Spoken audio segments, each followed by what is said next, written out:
జగన్మోహన్ రెడ్డి పాలనలో మాజీ మంత్రి విడుదల రజని కుటుంబ సభ్యులు అధికారాన్ని అడ్డం పెట్టుకొని భూ కబ్జాలకు పాల్పడ్డారని, జగనన్న కాలనీల పేరుతో వారు లంచాలను వసూలు చేశారని, భారీగా అవినీతికి అవకతవకలకు పాల్పడ్డారు అంటూ విడుదల రజనీ గారి మీద కొన్ని వార్తలు ఇప్పుడు సోషల్ మీడియాలో చక్కర్లు కొడుతున్న నేపథ్యంలో విడుదల రజనీ గారి పాపాల పొట్ట పగలబోతోందా?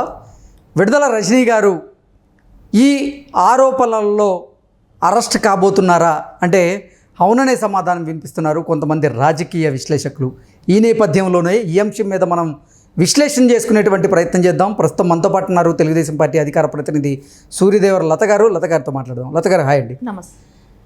అధికారాన్ని అడ్డం పెట్టుకొని జగన్మోహన్ రెడ్డి పాలనలో విడుదల రజనీ గారు అలాగే విడుదల రజనీ కుటుంబ సభ్యులు భూ కబ్జాలకు పాల్పడ్డారు అని, విడుదల రజనీ పాపాల పుట్ట పగలబోతోంది, విడుదల రజనీ అరెస్ట్ కాబోతోంది అంటూ రకరకాలుగా వార్తలు వస్తున్నటువంటి నేపథ్యంలో అసలు విడుదల రజనీ గారు చేసినటువంటి అవినీతి ఏంటి? విడుదల రజనీ గారు నిజంగా ఆవిడ చేసిన అవినీతిలో అరెస్ట్ కాబోతున్నారా అంటే ఏం చెప్తారు? అంటే విడుదల రజనీ గారిది మనం చూసాం. అంతా ఆవిడ సోషల్ మీడియా ఇది వేదికగా చేసుకొని, అంటే కొంతమందిని ఆవిడ హైర్ చేసుకొని ఉద్యోగాలు ఇచ్చింది, బైకులు కొనిచ్చి ఆవిడ ఓన్లీ సోషల్ మీడియా పబ్లిసిటీయే. అదే ఇంకా ఒసే రాములమ్మ స్టైల్లో ఆవిడ పాటలు పెట్టుకుంటా ఓన్లీ సోషల్ మీడియాలోనే ఆవిడ హైలైట్ అయిందే కానివ్వండి, ఆవిడ ప్రజలకి చెంతగా దగ్గరికి వెళ్ళి ప్రజాసేవతో ఆవిడ దగ్గరైన వ్యక్తి కూడా కాదు.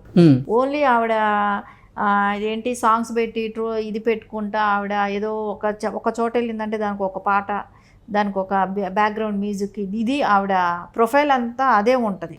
సో ఆవిడ ప్రజల్లోకి వెళ్ళింది కానివ్వండి, ప్రజలతో అంటే కొన్ని సంవత్సరాల ఎక్స్పీరియన్స్ పర్సనే కానివ్వండి, అలాంటిది ఏమీ లేదు. అంటే చెప్తారు కదా, అట్లా పైన నుంచి వచ్చిన వాళ్ళకి వెంటనే సీట్లు ఇచ్చి ఇది చేసింది. అదే తెలుగుదేశంలో ఏం జరిగిందంటే, ఆవిడ సీట్ అడిగినప్పుడు కూడా ఆవిడ ఎక్స్పీరియన్స్ పర్సన్ కాదు, వచ్చింది తక్కువ టైము, ఆ టైంలో సీట్ ఇవ్వలేరు. ఆ ఇవ్వలేని పరిస్థితుల్లో పత్తిపాటి పుల్లారావు గారు ఆల్రెడీ ఆ నియోజకవర్గాన్ని ఆయన హ్యాండిల్ చేస్తున్నారు.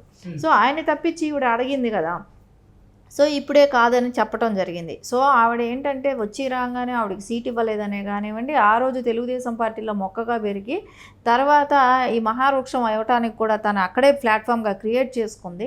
దాని తర్వాత వెళ్ళి వైసీపీలో చేరింది. సరే, ఆ మొక్క మళ్ళీ వేరే చోట పార్టీలకు వెళ్ళాలని కానివ్వండి, మళ్ళీ రివర్స్ అదే టీడీపీ గూటికి రావాలనే ప్రయత్నాలు ఆ మొక్క ట్రై చేస్తున్నా కూడా అలాంటి మొక్కలను తెచ్చిపెట్టుకోవాల్సిన అవసరం కూడా టీడీపీకి లేదు కూడా. ఎందుకంటే వన్స్ వెళ్ళిపోయిన మొక్కల్ని మళ్ళీ తెచ్చుకోవాల్సిన అవసరం లేదు. అయినా ఇప్పుడు మా ఉన్న మెజారిటీకి ఇట్లాంటి వాళ్ళతో మాకు అవసరం కూడా లేదు. ఆవిడ హైటెక్ మొక్క కదండి. అదే హైటెక్ మొక్క, అది హైబ్రిడ్ మొక్క. అంటే మీ వాళ్ళే పేరు పెట్టారు ఆవిడకి, హైటెక్ మొక్క, హైబ్రిడ్ మొక్క, రకరకాల పేర్లు. హైటెక్ హైబ్రిడ్ రెండు కలిపిందేనండి ఆవిడ. ఎందుకంటే హైబ్రిడ్ అంటే అది నాటు మొక్కకున్న స్టాండర్డ్ కానీ స్టామినా కానీ ఉండదు. హైబ్రిడ్ అనేది ఎందుకనంటే ఆవిడ సోషల్ మీడియాని హైలైట్ చేసుకుంటా ఎదిగిన మొక్క కాబట్టి. సరే, అలా వెళ్ళిన తర్వాత అక్కడ గెలిచింది. అది కూడా ఏదో ఒక టైం ఆయన సింపతి ఇదేంటి బాబాయ్ హచ్చి పెట్టుకోవచ్చు, లేకుండా ఉంటే ఒక్కసారి ఒక్క ఛాన్స్ అనేది అవ్వచ్చు. ఎట్లాగో గెలిచాడు జగన్మోహన్ రెడ్డి. ఆ టైంలో ఈవిడ గెలవటం జరిగింది. సరే, ఈవిడకున్న మనీ పవర్ కానివ్వండి అవన్నీ అడ్డం పెట్టు, ఆశ చూపెట్టు ఎలాగో మినిస్ట్రీ కూడా తెచ్చుకోవటం జరిగింది. ఇంకా తెచ్చుకున్న తర్వాత వాళ్ళ లోకల్లో దందా స్టార్ట్ చేసింది.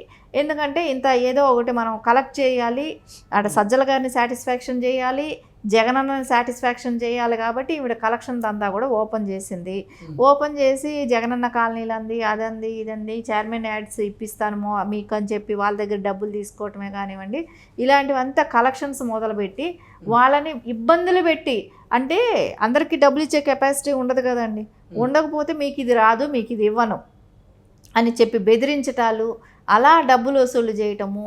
సో తలా కాస్త అని పంచుకోవటం కూడా జరిగింది. సో దానిలో కూడా కొన్ని విషయాలు తెలుస్తుంటే భయపడి కొంతమందికి రిటర్న్ ఇచ్చినట్టు కూడా తెలుస్తుంది.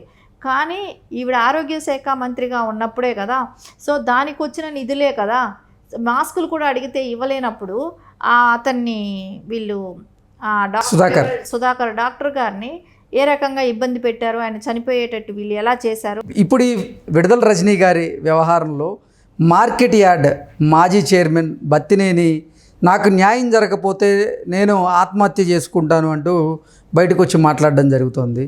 ఆయన అదే చెప్తున్నాడు కదా, నాకు అన్యాయం జరిగింది, నా దగ్గర డబ్బులు లాక్కోవటం జరిగింది, సో నాకు ఇప్పుడు న్యాయం జరగాలి, గవర్నమెంట్ మారింది. సో ఆ టైంలో ఆయన వాయిస్ బయట చెప్పడానికి కూడా భయపడ్డాడు.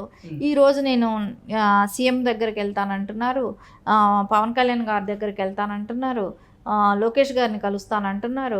సో నేను ఎవరి దగ్గరికైనా వెళ్ళి నేను న్యాయం కోరుతాను, ఇప్పుడు తెలుగుదేశం గవర్నమెంట్లో నాకు న్యాయం జరుగుతుంది అని ఈరోజు ధైర్యంగా, ఆ ధైర్యం ఆ టైంలో లేదు ఆయనకి. ఏంటి ఆయన దగ్గర నుంచి ఆవిడ డబ్బులు దండుకున్నారా? డబ్బులు దండుకోవటం జరిగింది. సరే, ఆయన్ని నుంచి దండుకోగా ఆయన్ని బెదిరించటం, నోరు తెరిచి మాట్లాడితే చంపుతాం అనే రకంగా బెదిరించడాలు కూడా జరిగాయి. ఎటువంటి ఆశ చూపించి అతని దగ్గర డబ్బులు దండుకుంది విడుదల రజనీ గారు?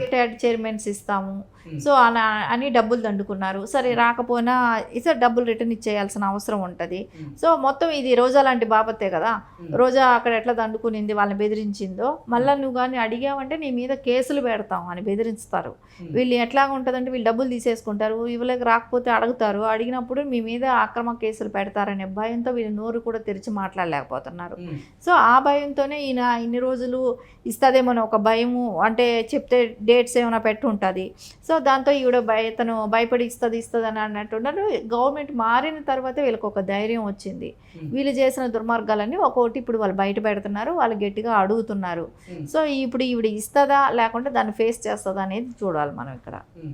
ఏంటి విడుదల రజనీ గారు చేస్తున్నటువంటి అవకతవకలు, అవినీతి ఒక్కొక్కటి బయటకు వస్తున్నటువంటి నేపథ్యంలోనే వాటి నుంచి తప్పించుకునేందుకు విడుదల రజనీ గారు వైఎస్ఆర్సీపీని వేడబోతున్నారని, ఆవిడ భారతీయ జనతా పార్టీ పెద్దలతో టచ్లోకి వెళ్ళిపోయారు అనేటువంటి వార్తలు కూడా బయటకు వస్తున్నటువంటి నేపథ్యంలో ఇప్పుడు అసలు ఈ అంశాల్లో విడుదల రజనీ గారు అరెస్ట్ అయ్యే అవకాశం ఉందా? ఆంధ్రప్రదేశ్లో ఆ పరిస్థితులు ఉన్నాయా అంటే ఏం చెప్తారు? ఖచ్చితంగా ఎక్కడైతే వీళ్ళు దాచుకునింది వాళ్ళని తెలిస్తే, నిర్ధారణ అయిన తర్వాత అయితే ఎవరు కూడా కాపాడలేరు. వాళ్ళు ఏ పార్టీకి వెళ్ళినా ఎక్కడున్నా కూడా వాళ్ళు శిక్ష అనుభవించాల్సిందే, వాళ్ళు తీసుకున్నది కక్కాల్సిందే. ఎందుకంటే ఆవిడకి నేను చెప్పాను కదా, గతంలో తెలుగుదేశం మొక్క అయినా కూడా ఆ మొక్క ఇప్పుడు అన్ని పార్టీలు ఎత్తుక్కుంటుంది, ఏర్లు వెళ్ళిపోతున్నాయి పక్కకి. అంటే వైసీపీలో ఉంటేనే పక్కకి వేర్లు పాకేస్తున్నాయి మొక్కలో నుంచి. సో అవి ఎవరు కూడా నమ్మే పరిస్థితి లేదు. ఇప్పుడు ఎవరికి కూడా ఎలక్షన్స్ లేవు, ఆవిడ వస్తే వాళ్ళకు వచ్చే బెనిఫిట్స్ ఏమీ లేవు. అది కూడా కాకుండా ప్రజాదరణతో వచ్చిన నాయకురాలు కూడా కాదు ఆవిడ. ఓన్లీ నేను చెప్తున్నాను కదా, ఓన్లీ సోషల్ మీడియా యాక్టివిటీస్తో వచ్చిన ఆవిడ. తర్వాత మనీ, అంటే విడుదల రజనీ గారికి అంత హైప్ రావడానికి కారణం సోషల్ మీడియా తప్ప ఆవిడ ప్రజల్లో ఏ రోజు మమేకమై లేరు. ప్రజల తరపున ఆవిడకి చేసింది కూడా ఏమి లేదంటారా? ఖచ్చితంగా 100% ఆవిడ సోషల్ మీడియా హైప్తో వచ్చిన నాయకురాలే. ఆవిడ గ్రౌండ్ లెవెల్ నుంచి వచ్చిన ఆవిడ కాదు, ప్రజల సమస్యలు తెలిసిన ఆవిడ కూడా. మరి 2019లో ఆవిడ గెలిచారు కదా పత్తిపాటి పుల్లారావు గారి మీద. అదే నేను చెప్తున్నాను కదా, అంటే ఆ రోజున ఉన్న అంటే ఒకటే చెప్తున్నాను, వివేకానంద రెడ్డి గారి హత్యే కావచ్చు, జగన్మోహన్ రెడ్డికి ఒక్క ఛాన్సే కావచ్చు. ఆ ఒక్క ఛాన్సుని మనం 5 ఏళ్ల తర్వాత ప్రజలందరూ కూడా తుగ్లకులకి రాజ్యాధికారం ఇస్తే ఎలా ఉంటుంది అనేది ప్రజలందరూ కూడా చూశారు. కాబట్టి ఈరోజు రివర్స్ అనేది చూస్తున్నాం. కానీ ఈవిడికి ఆ 5 ఏళ్ళు ఇచ్చిన అవకాశానికి కూడా సో అక్కడ ప్రజలందరూ కూడా ఆలోచించారు. దాని తర్వాత ఈవిడ ఓడిపోవటం చూసాం. సో అదంతా ఓన్లీ ఆవిడ హైప్ క్రియేట్ చేసుకొని వచ్చిందే కానీ రాజకీయాల్లోకి ఒక టీం బ్యాచ్ని పెట్టుకుంది. వాళ్ళకందరికీ బైకులు కొని ఇచ్చేసి ఆవిడ కోసం ప్రచారం చేయాల్సిందే. అలా ఒక 20-30 మందినే కానివ్వండి, 50 మంది దాకా ఆవిడ హైర్ చేసి పెట్టుకోవటం, వాళ్ళకు బైకులు ఇచ్చేయటం, ఆవిడ గురించి ప్రచారం చేయటం, సోషల్ మీడియాని నడపటం, ఇదే డ్యూటీగా పెట్టుకుంది చాలామందిని హైర్ చేసి. దాంతో ఆవిడ ఏదో చేశాను, దేశ సేవ చేస్తాను అనే రకంగా ఆవిడ రావటం జరిగింది. అది ప్రజలు నమ్మలేదు. ఈ రోజైతే ఏదైతే తిన్నదో అదంతా కక్కిచ్చే టైం అయితే దగ్గరలోనే ఉంది. ఆవిడ ఖచ్చితంగా వీటిల్లంతా ఇన్వాల్వ్మెంట్ ఉంది కాబట్టి రేపొద్దున ఆవిడ జైలుకి వెళ్ళినా వెళ్ళే అవకాశం కూడా ఉంది. ఇంకొకటి ఏంటంటే రిషికొండ ప్యాలెస్కి ఆరోగ్య శాఖ నిధులలో నుంచి వెళ్ళిందనేది కూడా ఒక ఉంది. సో దాని లెక్కలు కూడా తేలాల్సిన అవసరం ఉంది. రిషికొండ ప్యాలెస్లోది రేపొద్దున వాటి లెక్కలు తేలాల్సినప్పుడు ఈవిడ లెక్కలు కూడా తేలుతాయి. ఓకే అండి, thank you so much. Thank you.